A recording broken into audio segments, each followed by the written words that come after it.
Senhoras e senhores, aqui é o Marcos Eduardo, sejam bem-vindos ao canal Dinheiro, seu canal favorito sobre mercado financeiro. E o primeiro link que estará na descrição será o da Binance. Essa é a maior corretora de criptomoedas do mundo, e usando meu link justamente você vai ter 15% de desconto em todas as taxas de trade. Então efetivamente quando você fizer um trade, você paga a taxa integral, só que a corretora automaticamente te devolve 15% do que você gastou. Então você que ainda não tem conta lá e ainda assim opera no mercado financeiro, quer começar a operar, usa robô de operações, enfim, aproveita essa oportunidade e abre uma conta aí através do meu link, caso você não a tenha. Bom, pessoal, e a gente sabe que não param de surgir rumores e informações cada vez mais estranhas em relação ao fim da vida do John McAfee. Esse que passou aí alguns meses fugindo da polícia, isso por conta de sonegação de impostos, evasão de divisas e todo esse tipo de crime que é crime diante do Estado, né? Mas diante de questões éticas eu já não saberia discutir o quanto isso é um crime mesmo, porque muitas vezes você com o seu próprio esforço vai lá, faz dinheiro, consegue comercializar, consegue fazer algo sem apoio nenhum do Estado,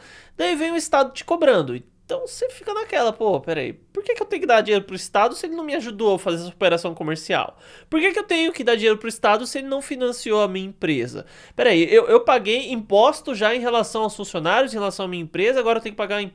Então assim, é imposto em cima de imposto, e ele pode até ter cometido alguns crimes na vida dele, mas crimes contra o Estado, né, meio porcaria você olhar pra isso e falar assim, nossa, o cara não pagou os impostos, ó, que criminoso. Mas foi justamente por conta desses crimes que ele foi perseguido durante vários meses. E a questão que foi levantada agora é que o cara tava falido, tá?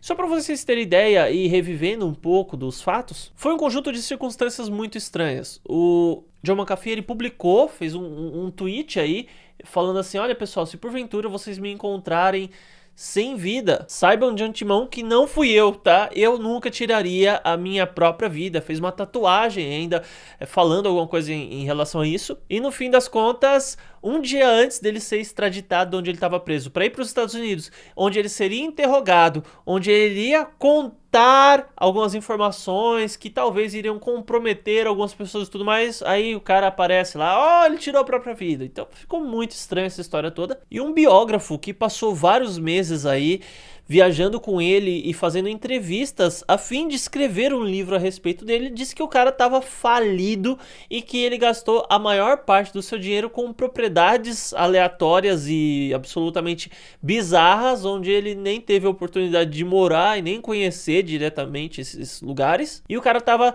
tão pobre, mas tão pobre que não conseguiu nem pagar a taxa que o biógrafo estava cobrando, e o biógrafo falou que não era nenhuma taxa tão cara assim, ele não tinha esse dinheiro, não conseguia pagar o cara. Então, olha só que situação interessante, né? O fim da vida dele é algo totalmente controverso. Ao mesmo tempo, ele foi um dos pioneiros em relação a criptomoedas. Um dos caras que, se era para ter criptomoeda guardada, seria John McAfee. E então, não tem como você, depois que uma pessoa perde a vida, você pegar as informações dessa pessoa e saber quais criptomoedas aquela pessoa realmente tinha. Tanto é que existem muitas questões sobre herança hoje em dia, porque se, por exemplo, alguém que tem a chave privada daquela carteira na cabeça dele e ele simplesmente morre, como é que os filhos e os herdeiros que sejam daquelas pessoas vão receber esse dinheiro? Porque até então no sistema bancário, né, você manda aí uma carta para o Banco Central, o Banco Central faz uma pesquisa e traz todas as contas bancárias e tudo mais que a pessoa tinha para ter acesso, mesmo que você não tenha a senha. Você vai lá e consegue recuperar esse dinheiro. Agora, quando se trata de criptomoedas, não. Então, essa é uma situação que também não tem pé nem cabeça, porque como que o cara que trabalhou com segurança cibernética, o criador do antivírus McAfee, que revolucionou o mercado da informática, rede, segurança cibernética e tudo mais, como que esse cara, ele não tinha criptomoedas guardadas? Então assim, isso começa a fazer cada vez menos sentido. Existem aí especulações que acabam entrando para um âmbito de extremo, que é dizer que talvez o cara ainda esteja vivo. E eu vou ser sincero com vocês, tá? Eu não vou ficar enrolando não. Eu acredito que talvez esse cara esteja vivo, né? Eu realmente não sei. Talvez essa seja uma farsa gigantesca, mas a maior probabilidade é que de fato ele não esteja, mas eu não descarto totalmente o fato dele talvez estar vivo. Mas a questão é que ele morreu pobre, cara, eu duvido muito mesmo que ele tenha morrido pobre, porque, mano, vocês não têm ideia do quanto dinheiro o antivírus McAfee movimenta, e esse cara ainda devia receber royalties periódicos a respeito do desenvolvimento do software dele e tudo mais, mesmo que ele tenha vendido a empresa. O cara investiu em várias criptomoedas, em várias.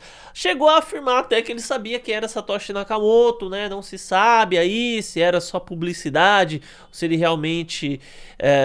enfim, não se sabe. E o que o escritor falou, que talvez tenha sido pago para falar isso, é que o John McAfee, não é que ele fingia não ter dinheiro, é que ele fingia ter bem mais dinheiro do que realmente tinha. Só que é muito estranho você ver um cara que trabalha com segurança fingir justamente o oposto daquilo que seria o ideal para alguém que trabalha com segurança, né? Normalmente o cara que entende de segurança, ele vai tomar uma série de medidas para parecer que ele não tenha tal dinheiro, porque melhor do que você proteger o seu dinheiro é você fingir que ele não existe. Assim talvez as pessoas acreditem e tudo mais. Então, será que essa história... Cara, essa história tá ficando cada vez pior. Você começa a não entender mais nada dela. Mas e você, cara? No que você acredita? O cara, ele realmente tirou a própria vida? Ele não tirou? Ele tá vivo? O que aconteceu com John McAfee? Coloca aí nos comentários.